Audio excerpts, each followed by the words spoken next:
Hello and welcome to the FSF PopCast Live Edition.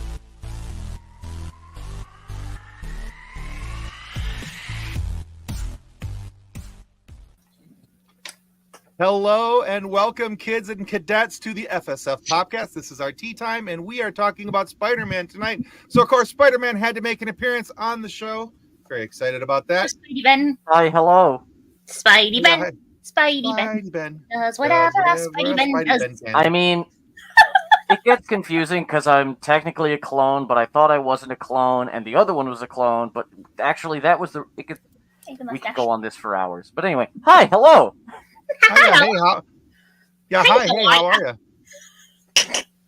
you? All right, so yeah, we are the show that gets asked to leave our masks on to avoid scaring the small children. I should have gotten my bag. I could have grabbed my bag and put my bag over my face head. isn't that bad. That's I why know I when hide I it behind shave, this I pop look like filter. a child, but all right. I hide it behind this pop But filter for a reason. before we get into tonight's show, we need to say our thanks to our show partners, Level Up Sabers, TCTs, and Monkey Cult Coffee. It's really hard to read with this thing on. There are so many show partners now. I'm so excited about this. I know, right? It's so great. So our newest show partner and nerd merch supplier is TCTs. So TCTs, where fandom meets fashion. Star Wars, Marvel, Sasquatch, Doctor Who, Star Trek, yada, yada, yada, thing and a thing, the thing, you guys know the world. Anyway, all available for you in a perfectly unique and nerdy design. Can I help you with something? Yes, your cat needs I attention. want a t-shirt. Your cat wants nerd merch. Yes, but you can remember to use code FSF15 at checkout. Seriously, Ernie, what is wrong with you? Do they make shirts in like quintuple XS? That way it can fit on like a small cat or dog? You know, I don't know, but they have kids merch, so I mean, I don't know. you probably get pretty That would close. be great. I need to get one for my dog. He needs a chunky cat size. Cool. Yes. How well? Can't go for the kiss. All right, guys, this is also Monkey Cult Coffee. So Monkey Cult is your source for artisan and gourmet flavored coffees like toasted coconut rum. There is bourbon chocolate chip. And their newest flavor, which I have not tried yet and I am dying to try, is golden honey agave. Ooh. And I'm very excited to try that one because now I figure if you can make me like toasted coconut, which I'm not a big fan of coconut, and actually look forward to drinking it, you're doing something right. And then on top of that, their bourbon chocolate chip is just freaking outstanding. It's wonderful coffee. And they also have whole bean options in Sumatran and something else for you to be able to look at. I forgot what the other whole bean option is. But yeah, use code FSF10 at the checkout and ignore that Starbucks lady and go for the Monkey Cult. Join the cult. Right. Go away from the sirens. Starbucks right. isn't that good anyway. Exactly. I do have to get some of the new agave one in the whole bean because we got an espresso maker. And that'd be so nice. There Anyway, you go. more nerd stuff. Level Up Sabers. The only saber guaranteed better than a stick with a whole bunch of... Oh, God. It is really hard to read with these. And I'm not wearing my glasses underneath. I do have smaller glasses. I didn't put them on for some reason. Okay. They have a whole bunch of screen-accurate sabers along with custom sabers. Really strong, really durable. I have personally strength tested a lot of these without meaning to, if you catch my drift. But be sure to find your perfect youngling remover, lightsaber, at Level Up Sabers. There you go. Oh, goodness. So buying through our link in the show notes helps support our show. And links for our show partners can be found in the show notes and the comment section. Guys, Yes. do the things. Buy the stuff. Click the links. It is the time of gift giving. Buy gifts for your friends. That's right. Yeah. Let's see. Nothing could be better than wearing nerdy merch while drinking your coffee and, beating someone with something better than a stick. Who doesn't That's want exactly. a lightsaber for Christmas? Granzier says, I'm scaring us older sci-fi fans too. Well, you're probably not wrong there. Yes, BB guns. go Lions. Exactly. BB guns for And- Christmas are a thing of the past. It's lightsabers now. There you go. And put the lime in the coconut. Shake it. All right. We also want to remind you to do what the bottom of the screen says and click like and subscribe if you haven't already, please. your subscription here on YouTube is a huge help for us. It continues to help us grow, get some amazing content each and every week for you guys to be able to check out on Friday mornings when each one of our interviews comes on. And if you want to see those interviews earlier, you can check us out on Patreon. We have 5 different levels of subscription for you, from $1 to $40. You get early access to all the interviews. You get behind-the-scenes content. And there's bonus nerd merch that you can't get anywhere else that comes free with certain levels of subscription. So check that all out on our Patreon channel. And, of course, that link is below. But, Spidey. Hi. We have somebody else waiting for us? Absolutely. We have the ever so talented voice artist, Andrew Morrison, in the back. So let's pull him out. Let's say hi.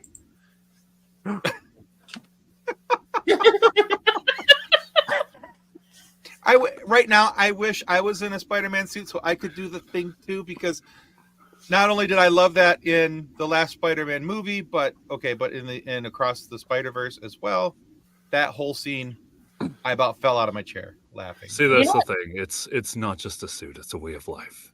Mm-hmm. You know what's sad is I have absolutely nothing Spider-Man at all. You don't have a single. I don't Really? have a single Literally, Spider-Man. the most popular superhero. Spider-Man is more popular than Superman. Yeah, I'm more of an Ant-Man guy myself, but I don't like to toot my own horn. Like to keep it casual. Buying your own merch is a little awkward, especially when you don't get any of the royalties. Right, they all go to the city of New York. Well, as a dealer, you're never supposed to get high on your own supply, so there's that. And never invest in a spider-themed restaurant. Right. Granzier says, I'm a coffee snob, but not that much of a coffee snob. Doesn't really care for Starbucks. And he says, new subscriber, thank you, by the way, for that. Your subscription and your comments on our channel. Welcome. Days. Hello. First-time commenter. We're glad to have you here. And, if you're a coffee snob, check out Monkey Cult Coffee. It is chef's kiss. You don't need to be a coffee snob to appreciate it. It's just very, very good. Let's see. John says, I'm still trying to financially recover from the last time Kathleen won at Starbucks. it was not that bad. She has no Spidey merch, but she has a Harley Quinn coffee. I get that. Yeah. Okay.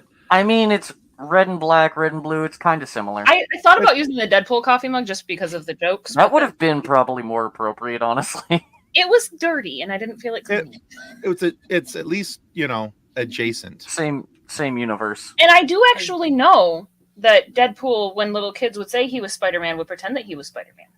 Mm-hmm. So at least I have that much knowledge. He also has a deep respect for Spider-Man and refuses to know the secret identity. That's true. Like, there was a point where Deadpool had to put on Spider-Man's costume and, blindfolded himself to take off the mask so he wouldn't know who he was. Yeah, I gotta like that. He's a weird dude, but you gotta respect it, This is true. Weird is good. We like weird. I'm sorry, Andrew. You can see your mouth through the costume, and it's so, Oh, this is the one. So, Uncanny Valley Spider-Man, kind of. See, this is the suit I wear for the ladies. It's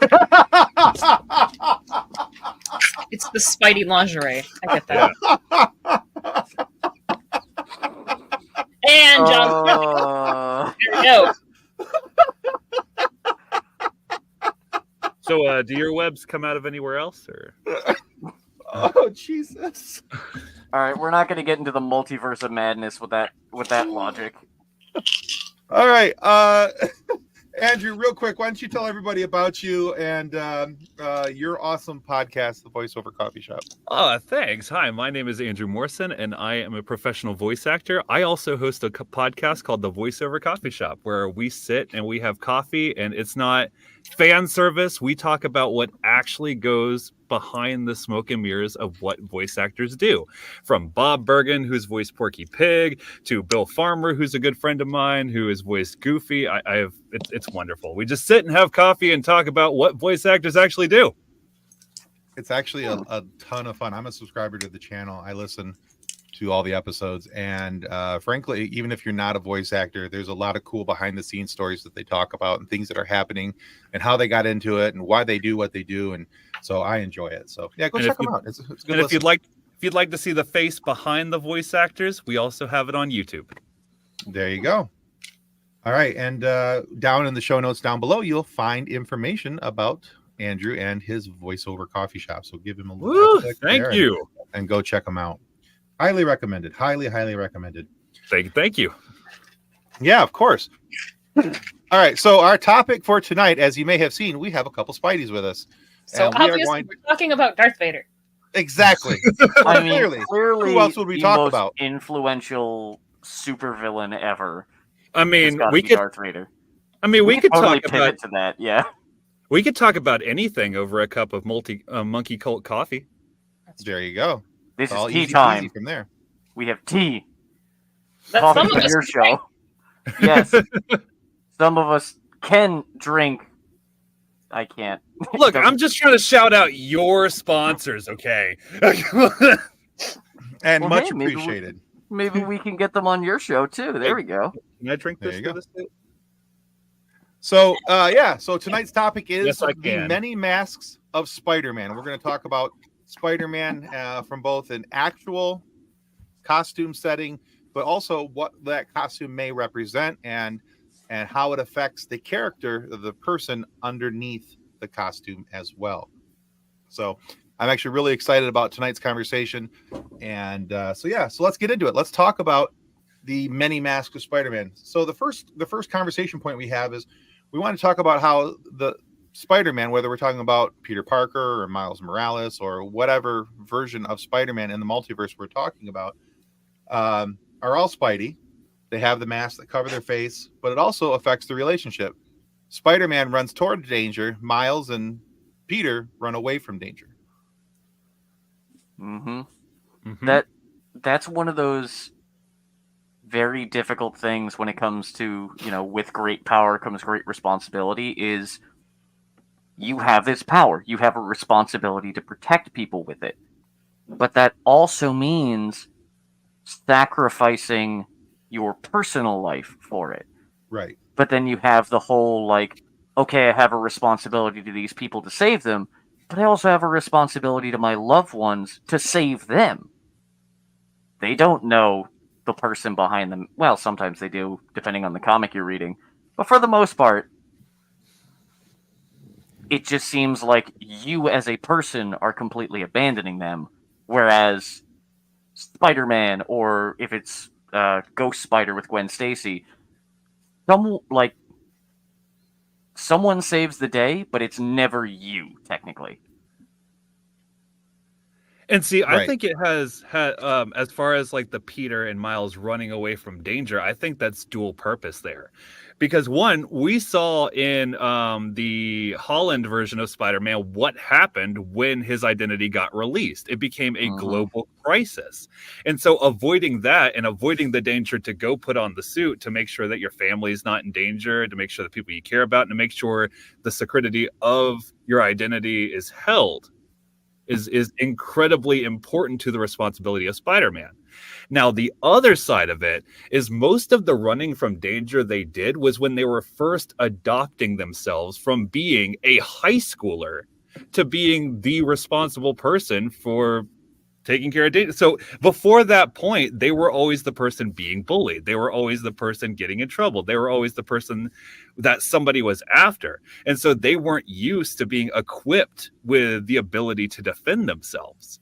And so their instinct was to run from that danger and to preserve. And so I think that's where you start to see them becoming more swift with putting on the suit, more swift with having the suit on them, more adapting towards having the instinct of I'm the savior, not the victim this time. So do you think that they keep that up later once they've adapted, because that's how everybody knows them, is as somebody who's maybe a little bit more meek, a little bit more mild, who's going to shy away from the danger? As they've grown, they've learned to face the danger. You see, right, as Spidey, but in their personal, they need to grow personally in order to be able to face danger as well, because they're used to only being their personal. I actually have a different thought on that. You see in flashbacks before, like, Peter or Miles got their powers, they were always that person. Just because they didn't have the power doesn't mean the person was different. There are tons of flashbacks of Peter in, like, middle school standing up to people, standing up to Flash, and things like that.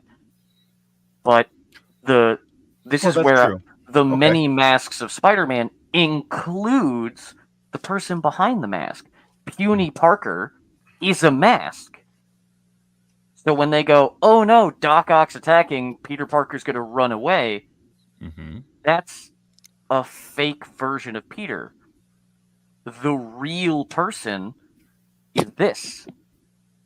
When they put on the Spidey mask, that's when they are their truest self, if that makes sense.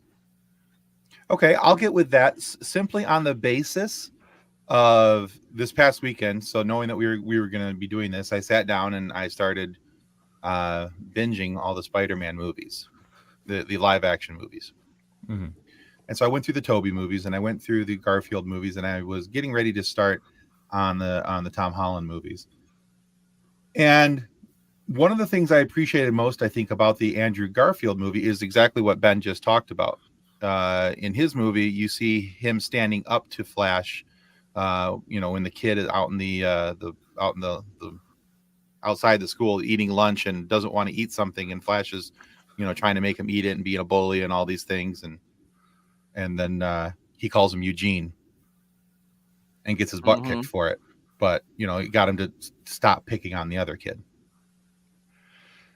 And see, in the three main actors that have played the live action Spider-Man, that's kind of the trend that I've noticed, is that Tobey Maguire was an amazing Spider-Man, and he was an okay Peter Parker. Andrew was an okay Spider-Man, but he was a really good Peter. He was a okay Peter Parker, but he was a really good Spider-Man, and he was really good at embracing the Spider-Man of him. And so that's what I really liked about Tom Holland, is he was a really good balance between the two, where he had that Peter Parker personality, and quippy, yet timid, yet playful, yet all these things, but he had the flexibility and the save all the different things that we know and love about Spider-Man. Yeah, I do like. And that was one of the things I did appreciate about Andrew Garfield's version is I love, and I guess I didn't really recognize this the first time going through. And I paid a little bit more attention to it this weekend, obviously because we were going to have this discussion tonight. Right. But I noticed how much more I appreciated him as Andrew Garfield as Spider-Man, because it was like his sarcasm went from here to up to here. And his sense of humor and the quips were just, once you put the mask on, we're just flying out. I will always say, no matter what, unless some miraculous thing happens that there's a fourth Spider-Man and this one's even better, Andrew Garfield is always going to be my favorite because he's the only funny Spider-Man. Tobey has like 3 jokes that he says throughout the entirety of the thing. He's a very serious Spider-Man, and that's fine. Yeah. Tom is quirky and awkward and still trying to figure out who he is because he's a kid. Well, at least that's the character. Andrew Garfield Spider-Man, the moment he shows up, it's like, is that a knife? Oh no, my one weakness, small knives. Yeah. I'm like, that's Spider-Man. That's Spider-Man. Well, so you laugh out loud. You also have to understand that Tom Holland's Spider-Man was facing global problems, not city problems. Yeah. And so, of course, with bigger problems comes a new kind of humor. Andrew Garfield was good at that personal humor, but I think that's where Tom Holland shined at being an overall good Spider, which is why he made an amazing Avengers Spider-Man. I don't think Garfield could fit that seat. Exactly. I have the same opinion. The way I see it is you have Tobey Maguire is the amazing... I know it's going to sound weird because Andrew Garfield's the amazing Spider-Man. Tobey is based more on the amazing Spider-Man. Andrew is based more on spectacular Spider-Man, whereas Tom is the avenging Spider-Man. Right. He never got a chance to be, the friendly neighborhood Spider-Man. He started out I think Miles as Morales. an Avenger. fit the friendly neighborhood Spider-Man Oh, best. absolutely. What I loved about the Spider-Verse is it gave huge perspective on both the down home protecting my neck of the woods Spider-Man versus having to attack a multiverse of threats Spider-Man. I believe he balanced that very, very well, especially when parts of his personal life ended up becoming his work life. I think there was this beautiful. Yeah. Especially since I 100% agree that Miles is the friendly neighborhood Spider-Man, because Miles Morales was a friendly member of the neighborhood before he even got bit. Whereas Peter was kind of like separated from it, but only Spider-Man was the friendly neighborhood Spider-Man. Peter did some things, but I mean, for the most part, any community interaction that happened was because of Aunt May. Right. Meanwhile, his detachment was the reason Venom was able to take hold so quickly. Exactly. Meanwhile, in the comics, when Venom goes after Miles, Venom has nothing to grab onto. Like, Venom full-on says, like, I can't really do anything to this kid. Like, there's nothing for me to latch onto. He's got a good family life. He's a member of the community. He loves being Spider-Man. He does. There's some, like, bad moments, but for the most part, like, there are so many arcs in Peter's run where he's like, I hate life, get rid of the mask. But then Miles, I don't think there's ever been a moment where he's, like, been that low. He's hidden behind the mask a couple of times when things got too crazy, but he's never given up the mask. Exactly. He's never given up the mask nor himself. Yeah, there's never been a scene where, like, he's walking away from the trash can with his suit in the, like, behind him. And there's never been moments where there's a run kind of right before the Ben Reilly clone arc where Peter Parker loses Aunt May. His entire life is being destroyed by the Green Goblin again. And his personal life is just gone. So he's like, screw it. I'm no longer Peter. I'm no longer Spider-Man. I'm just the Spider. And he tries to dehumanize himself. Miles has never gotten that bad, I don't think. It's interesting that you bring that up because in each of the Tobey movies, in the Tobey movies, he does, of course, pitch the suit because he's going to walk away from it, and because he's seeing the danger that he's bringing inherently into his life. In the Andrew movies, he doesn't ditch the suit, but he considers it, and he tries pushing Gwen Stacy away. Because of he does ditch the suit. Like, he doesn't, like, throw it out, but at the end of the second movie, there's, like, a solid, almost a year where Spider-Man just disappears. True. Yeah, I don't mean... Yeah, but he didn't throw away the suit is what I was getting at. Because you had mentioned that specifically, like, walking away. That was a forced statement. Yeah. Yeah, sorry. Yeah. That was a global threat that if he didn't step away from the cameras for a year, then bad things were going to happen to people he loved. So yeah, I just thought it was kind of interesting, and then in comparing that to the Spider-Verse movies, because I don't have most of my knowledge is cinematic. I have very shallow knowledge of the comics. So you're over here talking about this comic and that comic. I'm like, oh, that sounds great. Okay, yeah. Let's go with that. Yeah. Well, then let's talk about Man Spider, which is a hive no spiders that come together to fill a Spider-Man suit. No, that's Spider's Man. No, Man Spider is what happens during the mutagenic arc of the 90s comic where Spider-Man becomes a Spider-Man. Like 6 arms, giant mandibles and venom glands and everything. You're thinking Spider's Man, where Peter Parker falls into a vat of radioactive spiders and they somehow gain his consciousness. Yep. It gets so weird. It gets super weird. Love it. Okay. All right. I want to see a cinematic version of that. Kathleen's just over here like, I don't know what I got myself into, but I'm listening. Just like, yep. I'm enjoying it, though. This is SPOTUS. Now you made me conscious of being able to see my mouth, and now I feel like I'm like the epic movie version of Spider-Man. I mean, do you want it? No, you're Rec Rap. I'm Rick. I'm so happy. Do you know who that is? Yes. Okay, Tim and Kathleen, for the both of you who have no idea what we're talking about. So there was a run where Peter Parker Spider-Man gets thrown into hell Mm-hmm. Okay. and finds a little like imp demon that is so weak and powerless and pointless that he's like, do nothing. And then this little demon imp finds Peter Parker and gets so much love and respect for him. He's like, I'm going to be a superhero just like him. Mm-hmm. Goes to another demon, makes a deal, gets basically Spider-Man's superpowers, and goes from this little thing to just a massive, almost like half a Hulk, half a Spider-Man. Yep. But their skin looks like the Spider-Man suit, so they have like a mouth Mm-hmm. and teeth, and they It's smile, super and it's weird. Yep. there's Rec Rap. Yep. And Rec Rap is Parker backwards. That's it. That's the whole joke. It's beautiful. Not only that, Okay. but Spidey's webs go thwip, his go flop.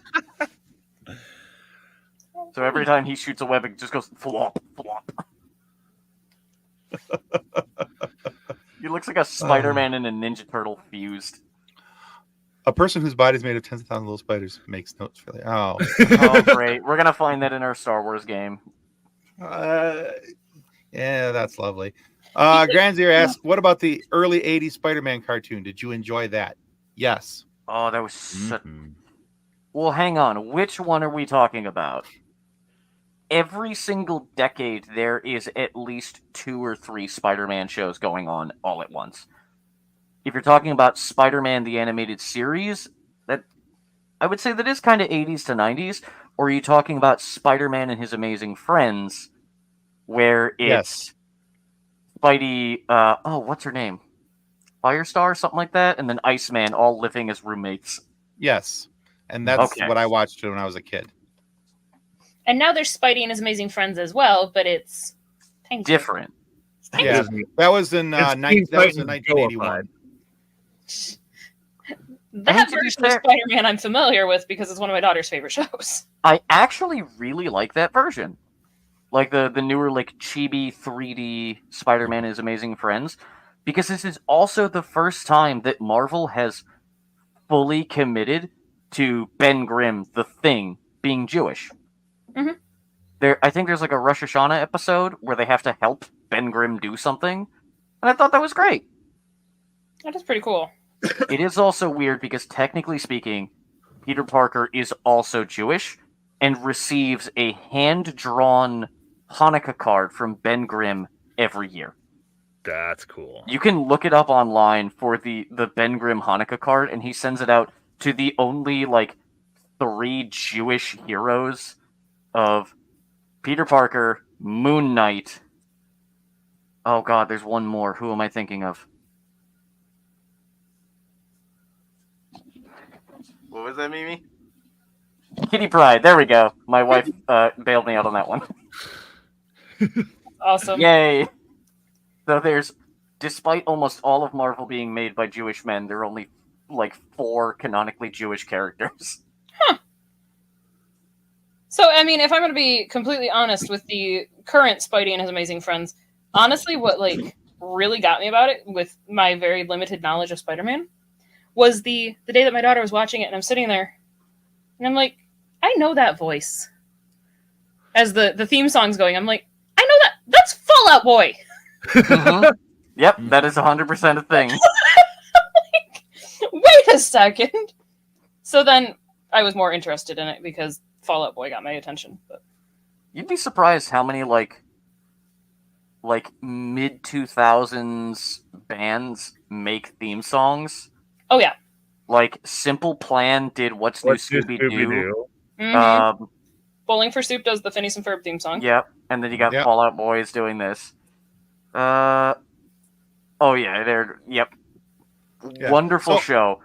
I want to make a point about this this show in particular.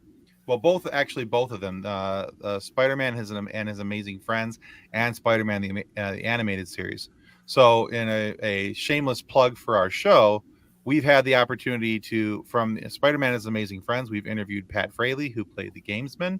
We've interviewed Bob Bergen, who was Bartow, Neil Ross, who was Cyberlad, Michael Bell, who was Doc Ock. And then, of course, Neil Ross in the animated series was the Green Goblin. So, And Bob Bergen was also Bucky. Yes. And we also did an interview with Beast. Dan Why Povenmire is from the 90s X-Men. Beast. Why is my brain blanking on... Sorry, I haven't been on alive in a while, so my brain just died.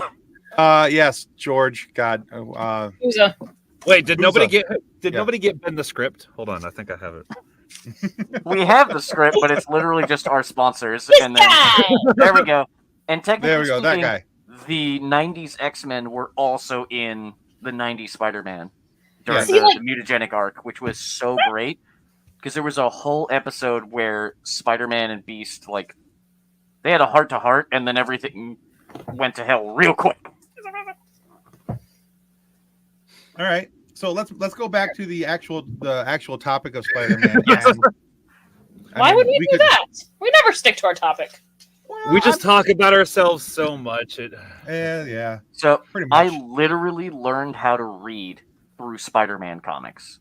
So that's cool. Sorry. There's a reason I have a lot of random information and also so in love with every iteration of the character. John says the 90s animated Marvel shows were the original MCU, and they were great. And he's not wrong. They were beautiful. Mm-hmm. Absolutely. Because I did technically watch the 90s Spider-Man. It was just forever ago. It's also funny because the 90s Spider-Man was so popular, they used it as a backdoor pilot for several other TV shows. The Iron Man animated series, they were planning on doing Captain America as well, but at that point, they got their rights bought out by someone else and they couldn't do it anymore. But this is why the last season of the animated Spider-Man is just a whole bunch of random one-off episodes with other heroes. Gotcha. Okay. John says, in an interesting coincidence, I learned to read from Batman comics. There you go. There you go. That's pretty cool. All right, so back to Spider-Man. The mask of humor. We look at how Spider-Man handles humor. He could be scared, he could be depressed, but he's still making jokes to deal with a bad situation. Mm-hmm. Well, I mean, I think trauma makes good jokes. Oh, it's the best source of comedy.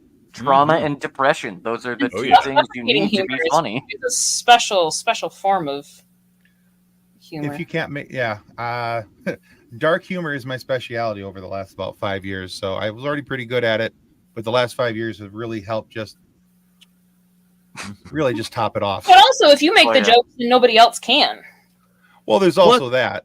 Plus, if you think about anybody within that age bracket, I mean, industry hazards aside, when anybody within that age bracket goes to work, they enjoy making fun out of what they do because it makes work worth doing. And so I think those quips are kind of Spider-Man's way of being like, oh, punch, blah, blah. Okay, done with work. I want to have some fun here. Let's put on my beats while I'm swinging and then listen to some music and let's make some funny jokes when I go beat some dudes up. Literally just Tom Holland Spider-Man with Thanos is just magic with a punch, magic with a kick, magic with a punch, magic again. Yep. It's also... when you make a joke out of it, it is talking specifically about that scene. This is not just a world-ending Avengers level threat. This is a universe-ending catastrophe waiting to happen. Mm-hmm. If you don't make a joke about it, all that stress, all that dark, all those just we're gonna fail thoughts are gonna pop to the surface. You gotta slam those down with really terrible dad jokes the whole time, or you're not gonna be able to function. Mm-hmm. Also, I'm curious. So, because of his healing properties, do antidepressants work? That's a good question because we know alcohol doesn't work. Right. So, let me correct myself. Alcohol does work. But it's you take a shot and you are drunk, and then 20 minutes later it's gone. Because And it's you're super just adaptability, hungover. right? So that's why I'm saying any kind of medicine he would have to take on a consistent basis, his body would adapt to it and he wouldn't be able to use it. It's actually not adaptability, it's metabolism. So he's just metabolizing through it. Peter Parker, when he got bit by the spider, Aunt May said that their grocery bill went up by like 5 times. Because he's just It's also a eating. teenager. That's what she attributed it to, but when he's 30 some odd years old, just downing 12 pizzas. Michael Phelps over there. Exactly. Yep. But that's a good question. I don't know if he would be able to metabolize through it, or if he'd like just get so adapted to it too quickly. Mm-hmm. Yeah, I But don't think even he'd be then, able to. He's Peter Parker. He doesn't have insurance. He doesn't have money for antidepressants. Right. Well, I No, mean, I would think if your body's going to metabolize that quickly on anything, that it's not going to be able to maintain any medicine that you're going to put in. Like Ben was saying, you'd have to be constantly taking it. So if you're supposed to, like the normal human's supposed to take it once a day, he'd probably have to take it 5-6 times a day. You'd have to pop that Minimum? like Tic Tacs. Yeah, just But also, if his metabolism's that fast, wouldn't his body's own ability to make serotonin then hopefully increase as well? Have you not seen the movies? No, I haven't. Okay, never mind then. The dude is going through it literally every day. If he's not getting beat up by Doc Ock, Electro, Green, like any of his villains, if Rhino is not plowing through his apartment building, then he's getting fired. His girlfriend is breaking up with him. He doesn't have money. Doesn't one of his girlfriends get her head smashed into the pavement too? There is no amount of serotonin that can be naturally produced that can deal with that. That's true. And at what point, when your body's producing that much serotonin, does it no longer have the effect of being that much serotonin? Exactly. Going to serotonin syndrome, and it's totally what we actually need to do is just put like Peter Parker into a machine just to constantly suck out the serotonin from his body because he's mass producing it, and then that's how we make more antidepressants. We just put Spider-Man in like a Bacta tank. Oh, but it was weird when I wanted to have Deadpool be used for organ donation. Well, that was Come here, actually kids, and get your Spidey juice. You would have very radioactive organs over there. I was gonna That is say also because true. isn't there the whole one of the universes where he ends up marrying Mary Jane and then she gets cancer from radiation poisoning? Look, that was a really weird run that I do not like talking about. Because technically, yes. Because But they address that in the main Marvel universe, saying that he's no longer radioactive because of that metabolism. He burned through, like, the half-life of that radioactive spider bite was so quick that within, like, an hour he was completely, like, there was nothing left of the radioactivity. not like Madame Curie's notebooks that they still have a timer on them. I think it's another 100 years before they can open it. Keep them in a lead-bound thing, yeah. But yeah, they're in they're inside lead glass, and there's a Geiger counter next to them, and they're just waiting for it to just be like. They are literally waiting for it to be safe so they can open it and look through it. Wow! Discovered so much that we literally cannot figure out. And she's in a lead-lined coffin, like. And it would pollute the ground with so much radioactivity. She will be dangerous to be around for the next 150 years still. I've been known to have that effect on people. Which is also funny because in the comics, when this is where pronunciation gets weird, it's either, depending on who you are, it's either Morlun or Morlun, one of the inheritors. Morlun. When you go by Morlun? Morloun. I'm mixing them together. Okay, there you go. Making it more complicated. Yeah. But he's basically a multi-dimensional vampire that eats the spider totems. We're going to get real wibbly-wobbly with this right now. Yowzer. So the spider totems... A little timey-wimey, okay. Basically, you all know the concept of Spider-Verse. In almost every dimension, there is a spider that maintains the connection of the web of life. These vampires go after that.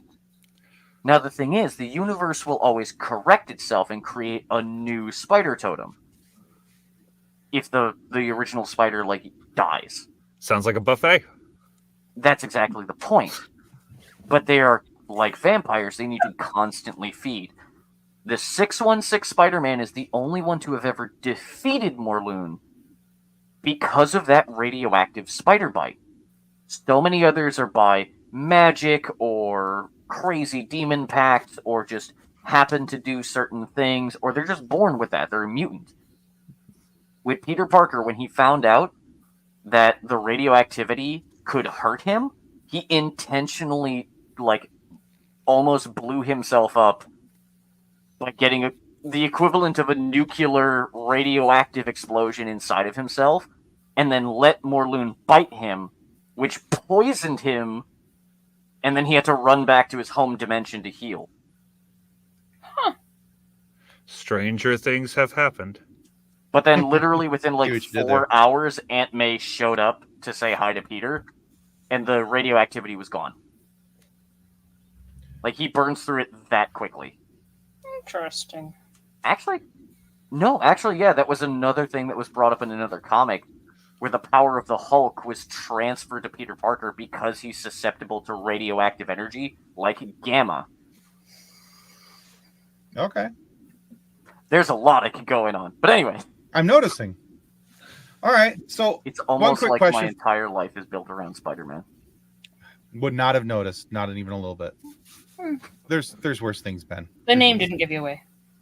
Yeah, name Ben Riley. Ben Riley. Yeah, totally didn't give it away.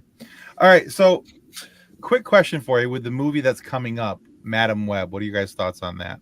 Have you seen the trailers for it? I have not. Oh boy. I have opinions. I have I want so many You opinions. share. We have time for opinions. It looks like a fan movie, or it looks like a CW like TV show that they're giving a commercial for. Like, I don't want it to exist. Especially since they showed off Madam Web. The other 4 women are the other 4 Spider Women that exist throughout most of Marvel's main universe of 616. Mm-hmm. They make no mention of who they are at all. Like, you have no knowledge of who these people are until, like, quick split-second scenes at the end of the trailer where you're like, oh, that's Arachne. Oh, that's Spider-Woman. What? Who were these people? They didn't say any names. They didn't give any, like, nothing. And the fact that the main villain is Ezekiel. Ezekiel is the actual spider totem for Earth 616. Like, he was Spider-Man before Peter was even born. Because Ezekiel, by the time we find him in the comics, Ezekiel's like 70, something like that. Or is he like older? I actually don't even know. He's old. Maybe that's because they're about to go into the story of the spider totems. Well, that's the whole point of Madam Web, is she's connected to the web of life. Mm-hmm. She can see past, future, travel between dimensions, and helps individual spider totems. If you've seen the 90s animated series, this is where most people got introduced to the Spider-Verse and Madam Web. Right. Right. I remember her from the animated series. But it's just, I have no idea what they're doing, because they're doing an offhand run that they did in the comics where Madam Web went from like this like decrepit, ancient-looking woman to suddenly she's in her 20s, and that's right. Fine.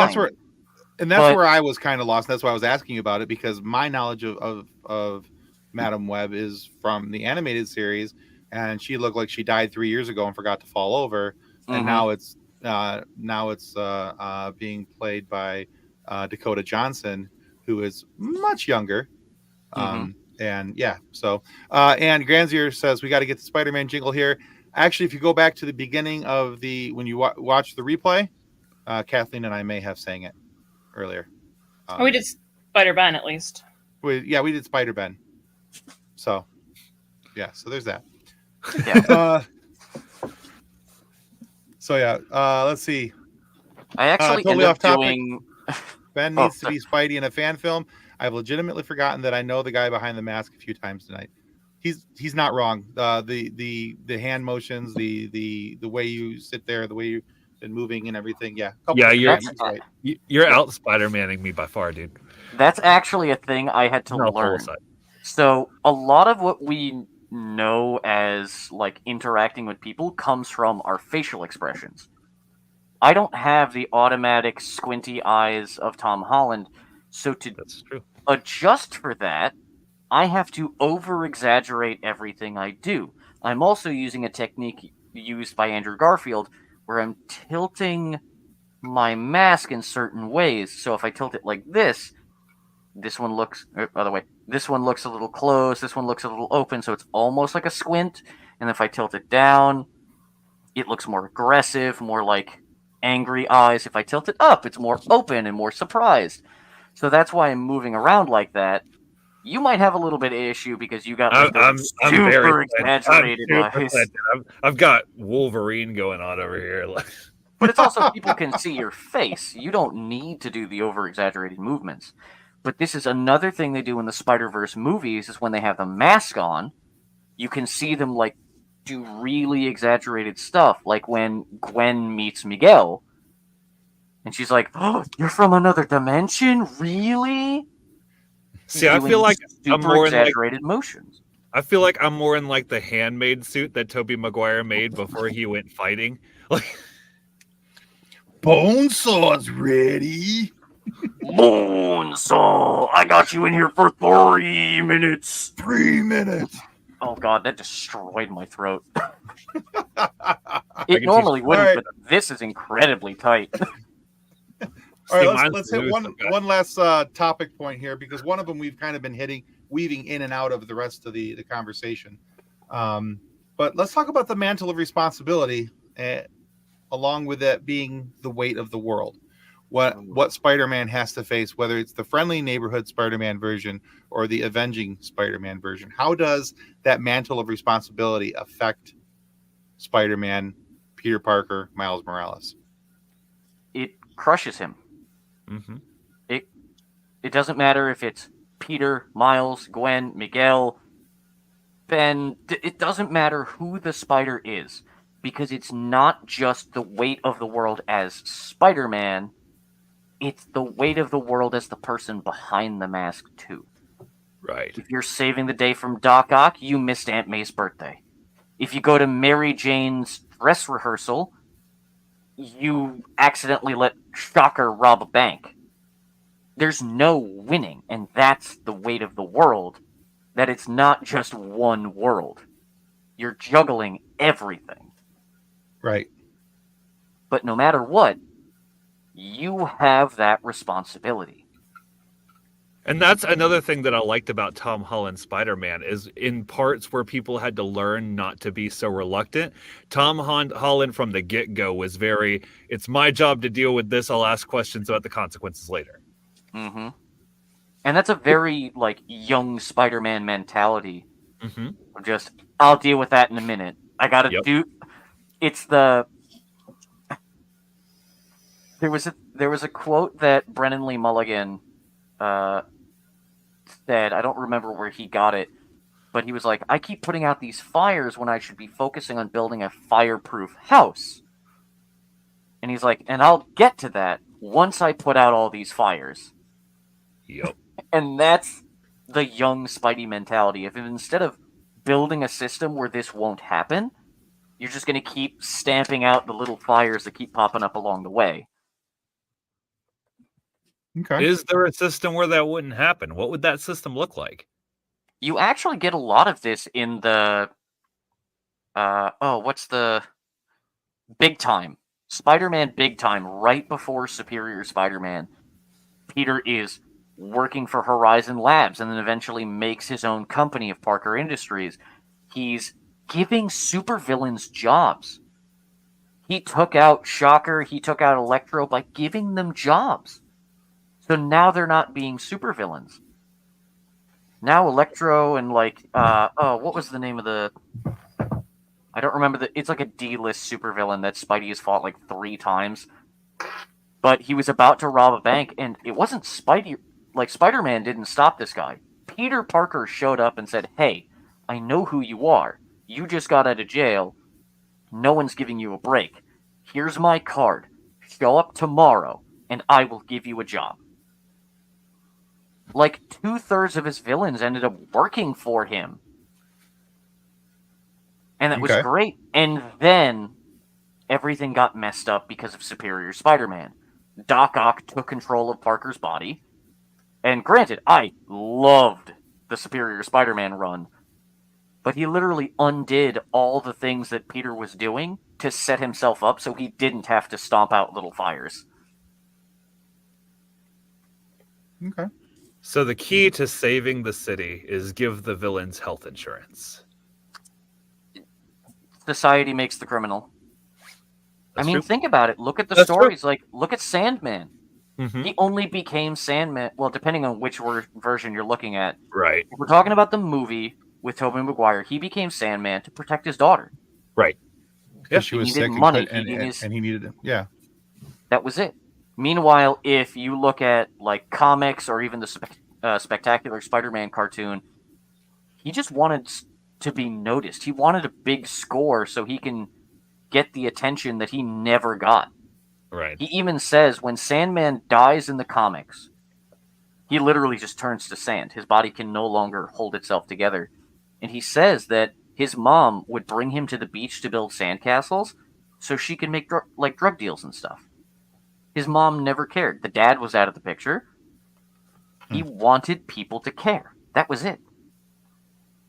Rhino became a villain because his wife was in trouble. Kingpin stopped being a villain because of his wife, and then his wife died, and he became an even worse villain. Yep. His wife This and is daughter. the thing. He lost everything. This is the thing I love about Spider-Man, is he's not just, I'm going to swing in and beat up the bad guy. There's another really good moment in Ben Reilly's Spider-Man. There's a villain called Carrion. He's got like acid fingers, and he can manipulate your brain and flood you with emotions that you don't want. And he's fighting Ben Reilly's Spider-Man. And this is at a point where he wasn't sure if he was a clone or not. Peter just left for Portland with MJ. Ben is like on his own, trying to not fall into deep depression. And then this enemy shows up that spikes his anger, his depression, everything. And he's about to like cave in this dude's skull and goes, wait, if I do this, nothing will change. He stops, he calms down, and he looks at Carrion and goes, something is wrong. Let me into your head. Show me what is wrong. And he like grabs his hand. His hand is burning because of the acid. The emotions are flooding through, and he realizes that Carrion, this villain, their mom just died. And he doesn't know how to process this grief. Mm-hmm. Interesting. So he lets it flood into Spider-Man. And he goes, hey, I've been there. I can help you. Brings him to the police, gets him in touch with a counselor, does all this stuff. That's the mantle of responsibility. You're not just the guy in bright red and blue spandex swinging around punching people. You have power to help. I think that's what most people think about, though, when they think about Spider-Man, is they think about the red and blue suit. They think about him swinging, on his line, on his webs. And they think about, him beating up the bad guys and saving the day in that respect. Mm-hmm. So I don't think that many people, especially if you watch the movies, I mean, there is some concern of the villain and everything, but the movies show more of the concern for the people that are in his life that he cares about. So from that aspect, from the movie's standpoint, the mantle of responsibility isn't about the bad guys. It's the mantle of responsibility is caring for his family and caring for his community and making sure that his community isn't harmed by the bad guy that he's going to beat up because he has to. So, yeah. If you couldn't guess, I really like the character. We're picking up on that. It's okay. That's all right. I mean, if we had a Star Wars centric episode where we were talking about all Star Wars, I'd be nerding out too. So it's all good. Actually, even in the movies, there's moments like that. In the Tobey Maguire one, when he's talking to Doc Ock, like he's getting beat up by Doc Ock at the end of the movie, and is like, "Please, I can't stop this. You are a man of science. You need to think about the people that you care about. You need to think about how all of this happened." That is Spider-Man. Oh, that's Spider-Man right. has powers. Right as Doc Ock, when that's all happening, Doc Ock starts yelling at his arms, listen to me, because now he's going to try and do what Spider-Man has asked him to do. Exactly. Right. To shut it down. This is the thing I love, is that Spider-Man has great power. He's got the strength, he's got the sticky hands, he's got all this stuff. Mm-hmm. There is power in everybody. Everyone has the power to be Spider-Man, because it's not just the sticky hands and strength. This is where Stan Lee says anyone could wear the mask, because anyone can do the simple acts of kindness. If we're going to the Andrew Garfield movies, when that little kid is getting bullied, he picks up the wind turbine, whips it back together, and goes, "Did you build this? That's really cool. You're an amazing scientist. Here, let me walk you home." That wasn't an Avengers-level threat. That wasn't a world-ending thing. But he had the power to make it better. Even if it was just talking to someone. There's another run. I know we're getting close to the end of the time. There's another run. Or Tom Holland's Spider-Man, where he gave up his entire future, the love of his life, his best friends, just to make sure that the consequences of his actions wouldn't affect their futures. Exactly. Yeah. That was not a Spidey level, like, he couldn't punch that. Right. Sometimes it comes down to thinking, to empathy, to caring about people. One of the most emotional and, like, just heart-wrenchingly painful things of Spider-Man comics that I can remember. There was a kid who was getting into, like, a gang. They were going through an initiation, and they couldn't go through with it because Spider-Man showed up and stopped them from, like, robbing the building. Right. Spidey went to the kid and went, "Hey, you are, like, 12. What are you doing?" Like, "Oh, I'm no good at school. This is all that I have in life. This is whatever." So he lets the kid run home. Stops the bad guys. The mom goes to the kid's bedroom one night and then opens the door, and in the room is the kid studying math with Spider-Man. Peter is tutoring this kid to give him a future. Mm-hmm. And the worst part of this whole story is how it ends. Because the people that Spidey threw into the jail get out of jail, and they blame the kid. Yeah, of course. I'm not going to go into what happens, but the ending panel is literally just Peter on top of a building, mask off, just bawling. I don't know. I think the future of our children is an Avengers-level threat. Absolutely it is. But it doesn't take Avengers-level superpowers to deal with it. That is true. I mean, I would go to kids' birthday parties. I used to volunteer at kids' hospitals in a really, almost that, Andrew, almost your quality suit of a Spidey suit. What are you trying to say? There, huh? It's a great suit. It's a great suit for $30. But I used to go to kids' hospitals with that, or just with anything, and just be like, "I'm Spider-Man, I'm Captain America, I'm whatever." And just seeing these kids that are having the worst time ever just light up. I'm not a doctor. I can't cure their thing. I don't have superpowers to fight whatever's going on in their lives. But when I'm at Comic-Con and a toddler runs up to me and just goes, "Spider-Man," because they look at me and go, "Yep, that is the real Spider-Man," I have that great power and that responsibility, and so does everybody else. Right. And I think that's the major difference that differentiates Spider-Man from every other superhero. Every other superhero focuses on how can I better attack the outside threat. Mhm. Well, Spider-Man focuses on how can I teach people to protect themselves from this threat. This is the main difference between I'm going to help some random kid and like Tony Stark's suit of armor around the world kind of mentality. Right. I mean, even Captain Agreed. America, Captain America does amazing stuff with individual people, Mm-hmm.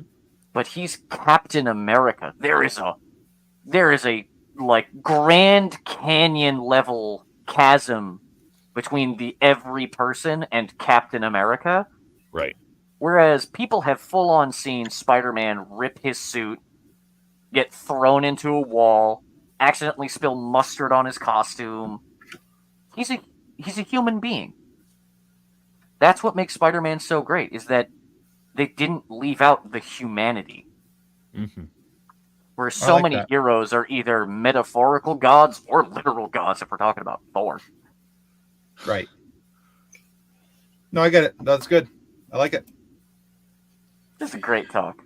Yeah. That's good. So, yeah. If you want to find out more about Ben, you just go find him on Hi, hello. Hardy Healer, just Hardy_Healer, and just about every social media. You'll find Ben out there.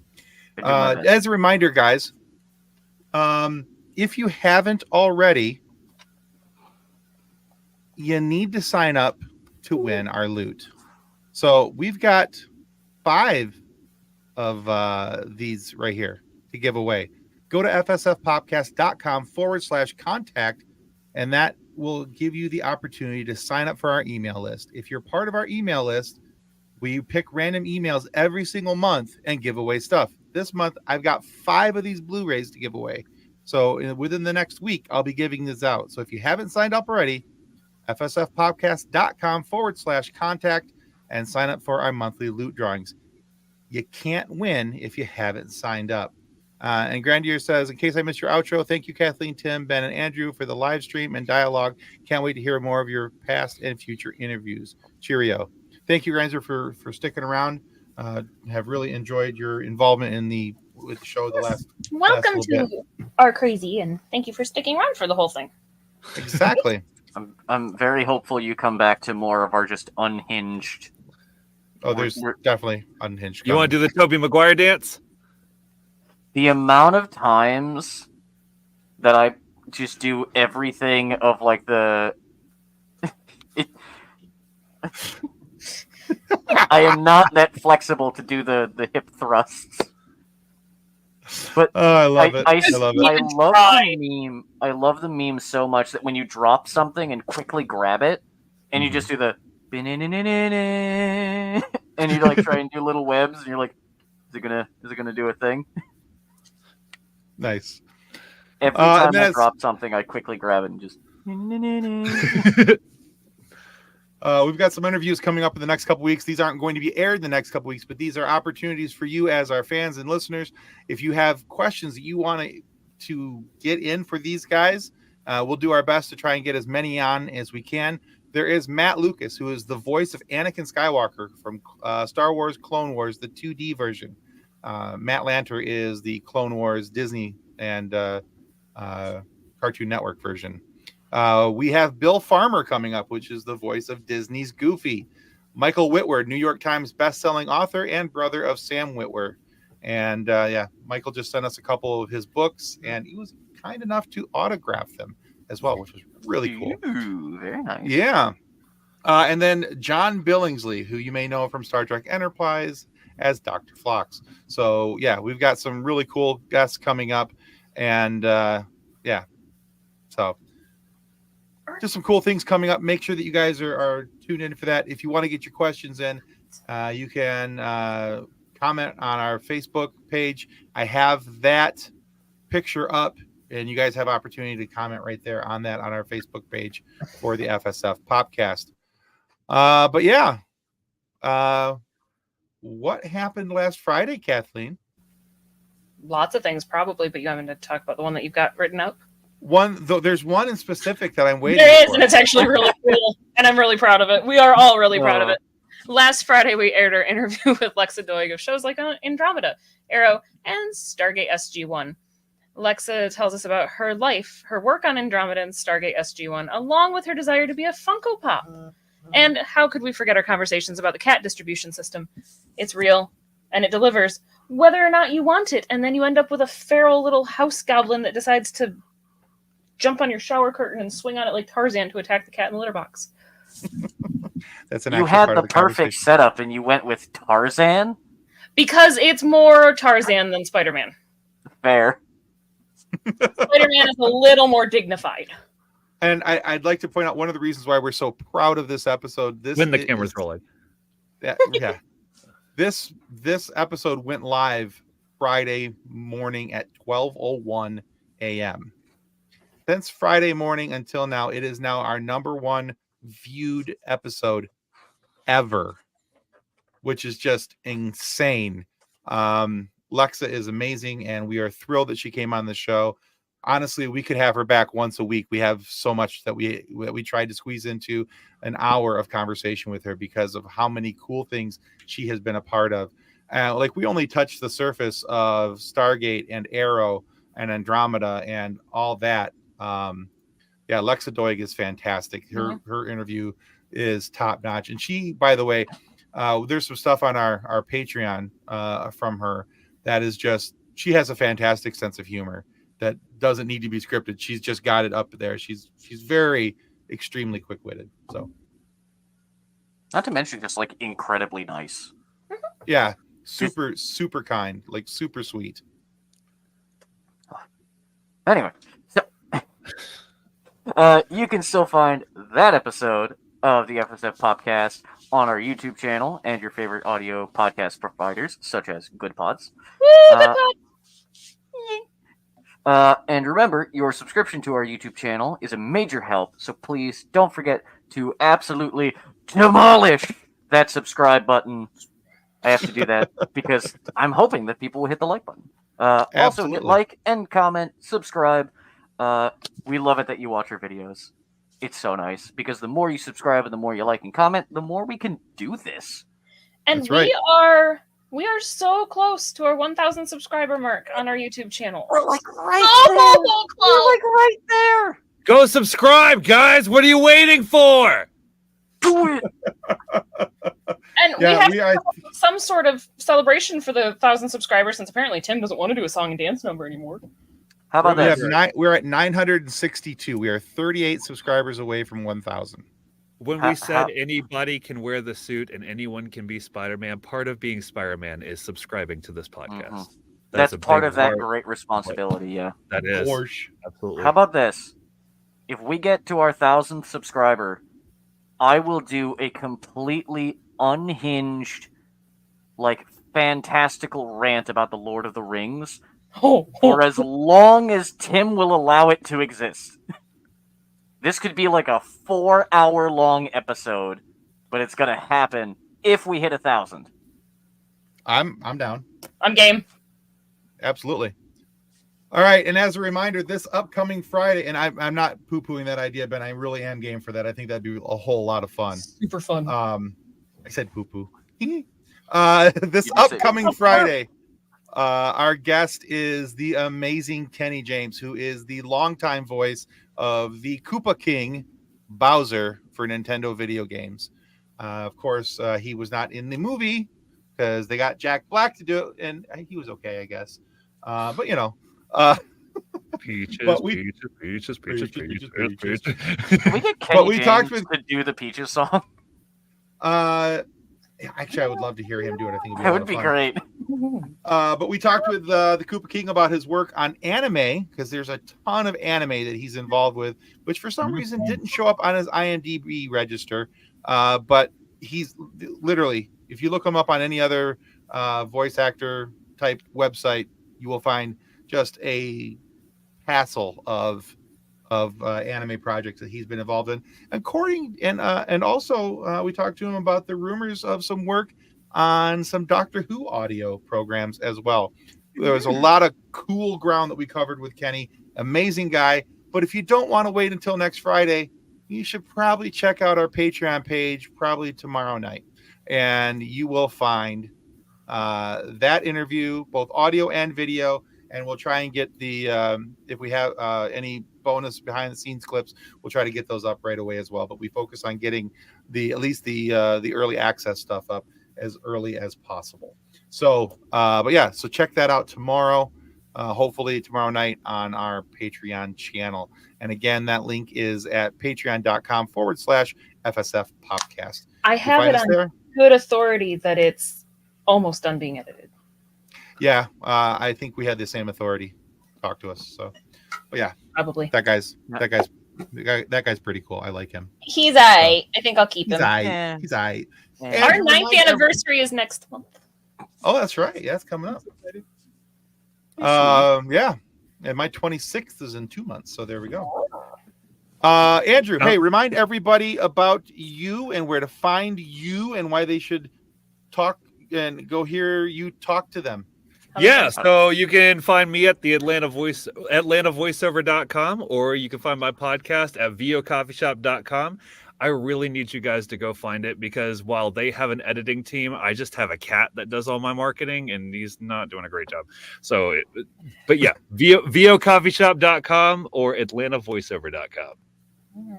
You know, the fact that you got your cat, though, mine just, decides to sit on my keyboard. I mean, basically, I just make sure that the keyboard that he has always on the clipboard is my podcast. So whenever he jams buttons, it'll go somewhere. Something is happening. That's going to be a very wonky edit, but that'd be so cool. I've gotten really weird comments on subreddits from it.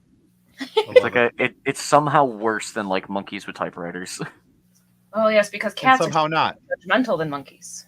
Somehow is, and somehow not. All right, guys, that's going to wrap us up. Leave. I want to show the absolute ridiculousness that is this mask.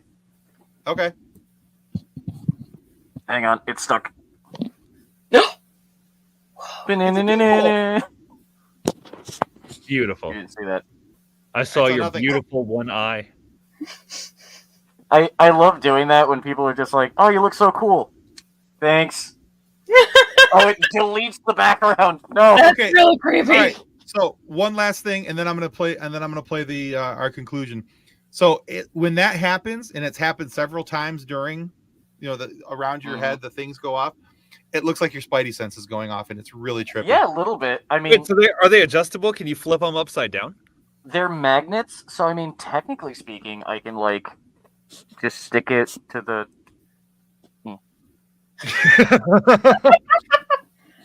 See, now it looks like Paisley. Hi, I'm Spinderman. Spooderman. Spider-Man got his face rearranged. Hold on, I was Spooder dude. Oh, where'd it go? Oh god. Your Spidey sense said your eyes Wait, are wrong. Stuck in a closet. And on that note, goodbye. Bye, everybody. On behalf of the rest of the hosts of the FSF podcast, we want to thank you for listening to this episode. If you'd like to be a guest on a future episode, please contact us by means of Twitter or Instagram using the handle @FSF Popcast, or go to www.fsfpopcast.com.